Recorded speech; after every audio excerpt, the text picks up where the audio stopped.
My name is Jordan Shallow. I'm a competitive powerlifter from Windsor, Ontario, Canada.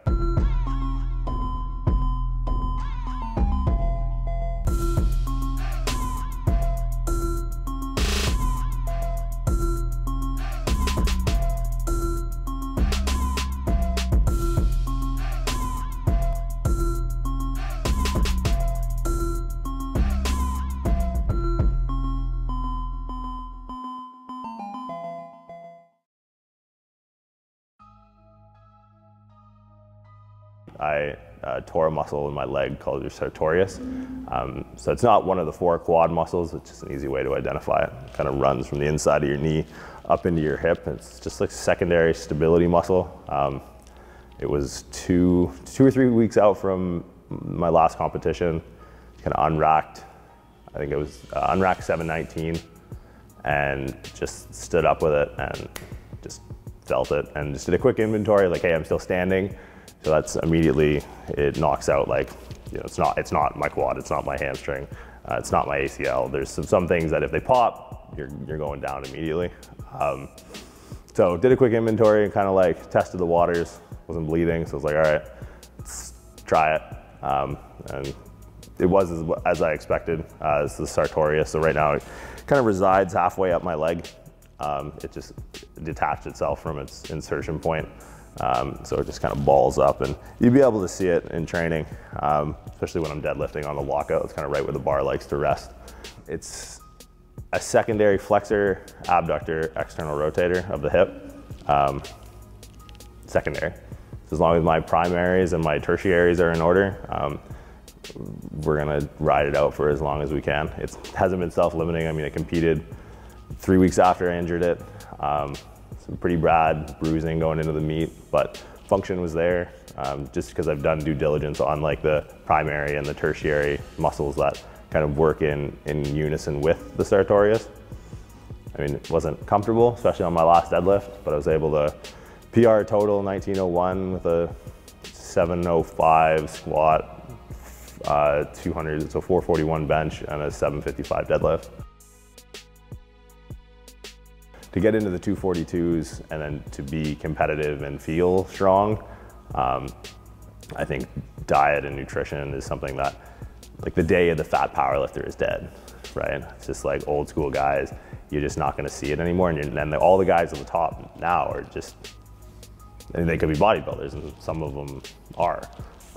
So I think for nutrition, it's like, whatever works for you, go for it. For me, it's like really, it's just like training. It's just like a control your variables so that when you make an alteration to one of those variables, you can assign a value of how important that is to you and whatever the objective outcome is, right? Like if my diet's all over the place and I'm eating sushi for breakfast one day and then I'm eating nothing for 3 days, and it's like, well, when I make a change, I don't know in the continuum of my training when I have to start losing this weight what I change. So like everyone just has the kitchen sink approach and does this total overhaul where it's like, that's really ineffective because you're wasting time. You don't know which of those things is making the most difference. But if everything, and again with training, it's like if everything is controlled and standardized, and you can assign a value of how much progress, like say my front squat goes up 30 pounds, I know that's going to have an X correlation to my back squat. It's only because I've standardized that as a variable in my training where it's like I don't wave through front squats every 6 weeks. I'll do it and try it again. For me, what works best is controlling that in a block, seeing start and finish where my progress is, and then seeing how that progress relays over to the objective outcome. I've never been to a competition where anyone's ever asked me what I front squat. I front squat and improve my front squat because I want to improve my back or improve my low bar squat in competition. So with diet, it's the same thing. It's like set out a framework, whether it's macronutrients or calorie in, calorie out, however you want to do it.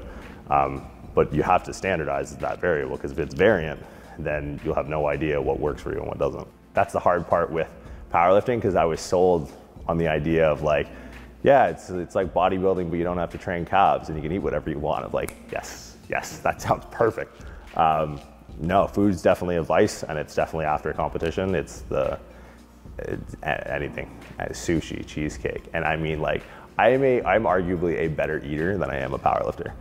I have some notorious like recomps. So like some of my meets I'll do, or the majority of meets I'll do are 24-hour weigh-ins. So if weight moves weight, it would benefit you to be as heavy as you can be on the day of the competition. So I'll feel pretty emaciated at 242, but I've put on, with just eating food and drinking water, 26 pounds in 24 hours. So food is definitely, it's a driving motivator. If you do this, you get to get food, but it's, yeah, literally anything. Pizza, chocolate, cheesecake. It kind of works because it's like, as a chiropractor, I think the common misconception, or maybe the common practice, is a lot of people go like bones first, and it's kind of in the field that I work in, or the niche that I work in, it's like muscle moves weight, bones don't move weight. Muscles move bones to move weight. So it's like my focus, and with a lot of the athletes I work with, whether that's powerlifting or bodybuilding or rugby or football or UFC or MMA or whatever, it's like having a focus on treating muscular imbalances is kind of my MO. So it's kind of worked out to be a kind of a double entendre a little bit. And I frankly push more towards that being the underlying meaning rather than any more like anything to do with me. It's more about how I practice. Like definitely focus more on like the function of muscles first rather than the structure of bones, which is a differentiating criteria of that of a lot of chiropractors that are just kind of crack, crack, crack, see you later. But there's kind of a prevailing vein in any sort of sports rehabilitation, whether that's physical therapy, whether that's chiropractic, of people addressing function first.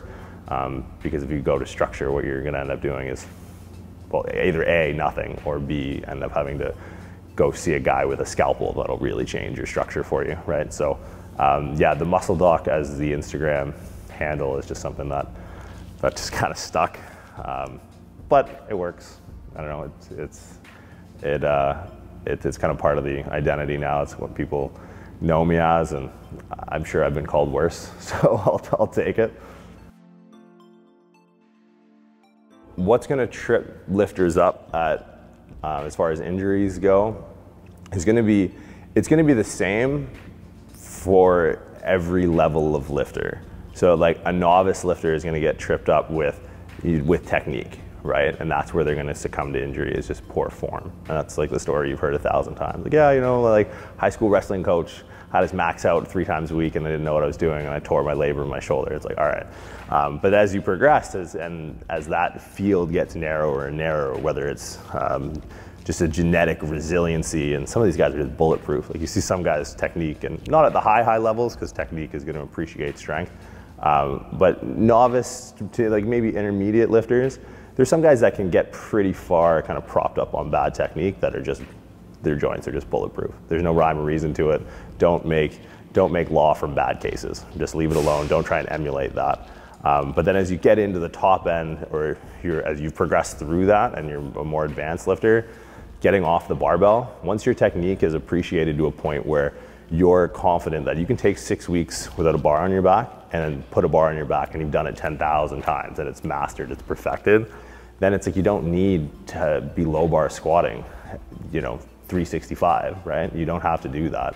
Or you don't need to bench, you don't need to pull from the floor year round. If you're proficient enough in your technique and you've grown your strength to a point where it's like variability and exercise selection is probably the best way to prevent injury, because it's going to scale down that stimulus of resistance, right? Like if I go, the powerlifts are designed in a way where they are the permutation of every lift that's going to allow you to lift the most weight, right? That's why it's not front squat in competition, it's low bar or competition squat. Some guys will go a high bar squat if they're stronger, but by and large in a competition, you're going to see a lot of guys go low bar. It's barbell bench press. It's not dumbbell bench press. It's not incline bench. It's not decline. It's flat bench, because that's where most guys are going to be able to lift, or girls are going to be able to lift the most weight. Well, it's like resistance isn't the only stimulus that you need to progress to get strong, especially if your rate limiter at the end of the day is going to be an injury, right? So being able to have the foresight to say, okay, these are the hardwired in imbalances that exist in powerlifting. Here is how you program around them by just not even corrective exercise, just exercising correctly, right? Like get off the barbell. The second I go from a flat bench to a dumbbell bench, the resistance and the weight through my joints is gonna be orders of magnitude less, right? I mean, I know plenty of guys that can bench 400 pounds that can't dumbbell bench 200-pound dumbbells, right? So that trade-off is like, okay, what have we done? We've scaled down the stimulus of resistance, but we've scaled up the stimulus of instability. There's still, and to some extent, depending on how you execute the exercise, you've scaled up also the stimulus of range of motion, right? Those dumbbells can put the shoulder in more extension. What happens is when your range of motion of your joints becomes just that is necessary to complete the range of motion of the exercise, that's when people get injured, right? So as your technique's dialed in and you've appreciated your strength to a point where you're confident in taking time off the barbell, introducing variability into your lifts, so that when things, I mean, on the third attempt, I'm not thinking about, I hope I don't get hurt. It's like, I hope I finish the lift if I get hurt. So it's building resiliency through different loading parameters that's gonna put stress in ranges of motion that aren't gonna be necessarily needed if the technique goes perfect, but could be necessary if the technique goes wrong. So I will be able to have the strength to finish the lift, but also have the resiliency to be able to go back and train the next week. So, I mean, safety bar squats, dumbbell bench, front squats, deficit deadlifts, beltless work. Introducing a lot of variability into your off season is gonna be your best way to limit the amount of injuries you're gonna succumb to as you start to prep for a meet.